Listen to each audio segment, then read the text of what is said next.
जास्त गोड पदार्थ खाण्यामुळे मुलं हायपर ऍक्टिव्ह होतात. बर.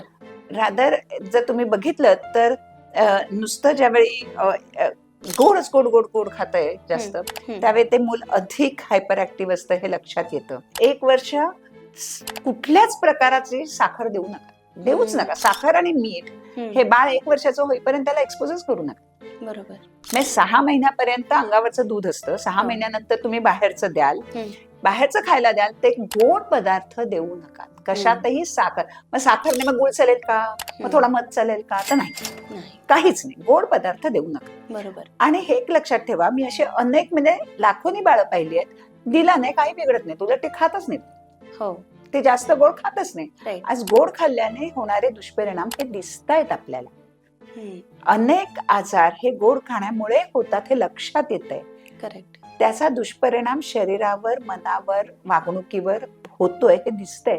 मग का खायचं? Wholesome Bowls. Healthy choice, wholesome life.